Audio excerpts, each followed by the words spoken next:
Hello, welcome to the Daily News Ukraine channel. Today is February 24th and our daily review of news about Ukraine. On the first anniversary of Russia's full-scale invasion of Ukraine, President Volodymyr Zelensky presented state awards, conferred honorary titles upon military personnel and civilians, and handed over battle flags to military units of the armed forces and assault brigades of the offensive guard. The ceremony took place on St. Sophia's Square in Kiev, Ukrinform reports, citing the presidential press service. Those who gathered on the square observed a moment of silence for those who died for the Ukrainian state. The head of state expressed gratitude and respect to the armed forces of Ukraine, the National Guard, intelligence, the Security Service of Ukraine, the National Police, border guards, and all defense and security forces. Civilian citizens of Ukraine, including volunteers, doctors, power engineers, and teachers, were awarded state awards and honorary titles. In addition, Zelensky presented battle flags to the 3rd Separate Assault Brigade of the AFU Ground Forces, the 5th Separate Assault Brigade of the AFU Ground Forces, the 15th Mobile Border Guard Detachment of the State Border Guard Service of Ukraine and the Special Police Department Joint Assault Brigade of the National Police of Ukraine Leopard. Video, Office of the President of Ukraine. Photo credit, Office of the President of Ukraine. Ukraine's Shakhtar Donetsk will face the Netherlands' Feyenoord in the next round of the UEFA Europa League. According to Ukrinform, the draw for the last 16 of the Europa League was made at the UEFA headquarters in Leyen, Switzerland, on Friday, February 24th. The matches will be played on March 9th and 16th. The Europa League final will be held at Puskás Arena in Budapest, Hungary, on May 31st. Photo, UEFA.com. Poland has already handed over the first Leopard 2 tanks to Ukraine, with Polish Prime Minister Mateusz Morawiecki expected to announce this information during his visit to Kiev on Friday, February 24th. The PAP news outlet learned this from sources in the Polish government. Ukrinform reports with reference to WNP.pl. Prime Minister Mateusz Morawiecki will announce in Kiev on Friday that Poland has already delivered the first Leopard tanks to Ukraine, the report said. Earlier reports said that Poland planned to deliver to Ukraine a company of Leopard 2 tanks, 14 tanks.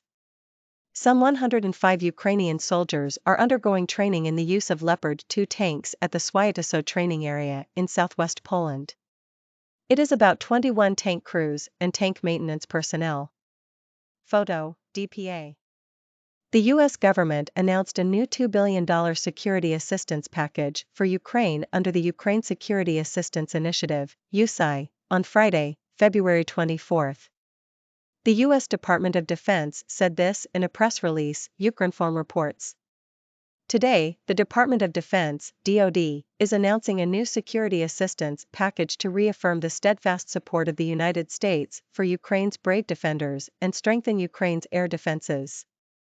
This package, which totals $2 billion, is being provided under the Ukraine Security Assistance Initiative, USAI, as part of our commitment to Ukraine's long-term security, the statement said. The assistance package includes additional ammunition for high-mobility artillery rocket systems, HIMARS, additional 155mm artillery rounds, munitions for laser-guided rocket systems, Cyberlux K-8 UAS, Switchblade 600 UAS, Altius 600 UAS, Jump 20 UAS, counter-UAS and electronic warfare detection equipment, mine-clearing equipment, secure communications support equipment, funding for training, maintenance, and sustainment.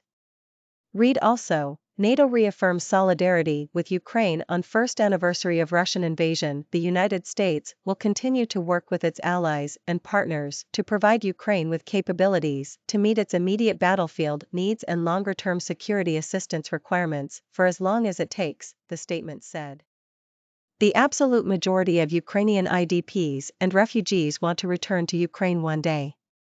The UN Refugee Agency, UNHCR, said this in a report posted on its website on February 23, according to an Ukrinform correspondent.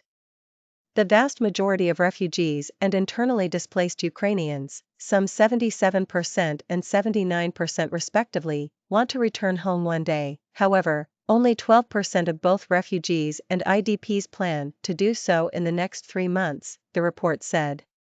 It added that the main impediments preventing refugees from returning are safety and security concerns in their areas of origin.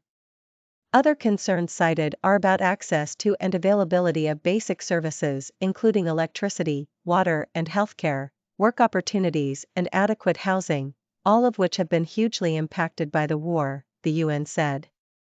The international organization drew attention to the fact that some 18% of Ukrainian refugees surveyed are still undecided as to whether to return. We cannot think about the future or how the situation in Ukraine is, and for how long it will be like that.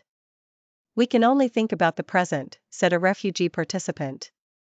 12 months since the Russian invasion of Ukraine, more than 13 million people remain uprooted from their homes, including nearly 8 million refugees across Europe and more than 5 million internally displaced people within Ukraine, the UNHCR said.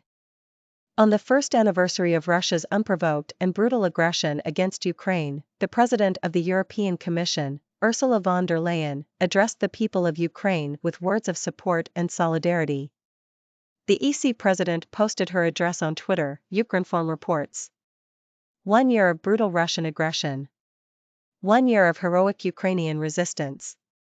1 year of European solidarity. Ahead of us is a future of unity. You are fighting for freedom, for democracy, and for your place in the European Union. We are with you, for as long as it takes. Slava Ukraini! And long live Europe, Ursula von der Leyen stressed. Memo. On February 24, 2022, Russia unleashed a new stage of the war against Ukraine, a full-scale offensive. From the first days of the invasion, the EU has been providing political, economic, financial, humanitarian, and military assistance to Ukraine and its people. Russia has likely changed its approach to the war in Ukraine and focused on exhausting the Ukrainian army in a longer-term operation. The British Ministry of Defence reported this on Twitter with reference to intelligence data, Ukrinform saw. It is noted that since 2014, Russia's strategic goal in Ukraine has likely remained unchanged, which is to fully control its neighbor. In 2014 to 2021, Russia pursued this goal through subversive efforts, inciting an undeclared war in Donbass and annexing Crimea. On February 24, 2022, Russia changed its tactics by launching a full-scale invasion, attempting to take over the entire country and overthrow the government. Read also, War Year of Invincibility in Ukrinform photos. By April 2022, Russia realized that they had failed on the ground, so they focused on expanding and formalizing their dominance over Donbass and the southern parts of Ukraine. It has made slow and extremely costly progress, the update says. In recent weeks, Russia has likely changed its approach again. Its campaign now likely primarily seeks to degrade the Ukrainian military, rather than being focused on seizing substantial new territory.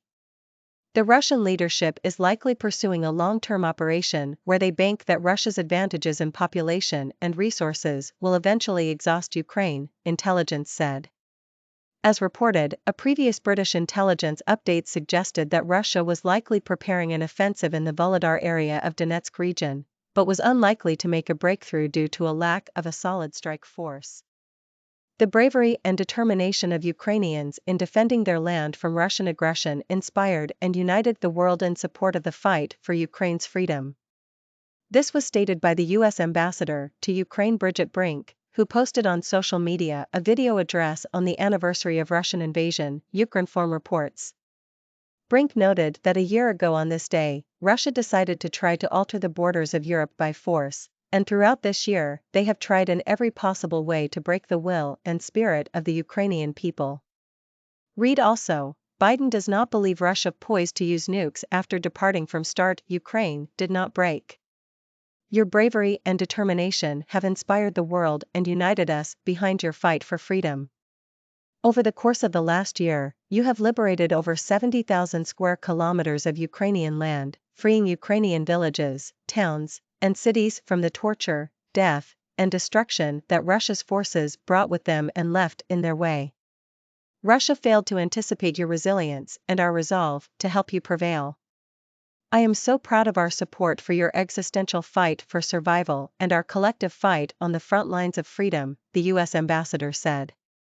Read also, White House announces new aid package for Ukraine, sanctions against Russia memo. On February 24, 2022, Russia unleashed a new stage of its war against Ukraine, a full-scale invasion. Throughout the year, Ukraine's defense forces have inflicted significant losses on the aggressor, eliminating almost 147,000 invaders. Today we were talking about those news. Zelensky presents awards, battle flags, to Ukraine's military. Shakhtar to take on Feyenoord in Europa League round of 16. Poland sends first Leopard 2 tanks to Ukraine media. U.S. announces $2 billion in additional security assistance for Ukraine. 3/4 of Ukrainian refugees want to return to Ukraine. UN. EU to be with Ukraine for as long as it takes, Ursula von der Leyen.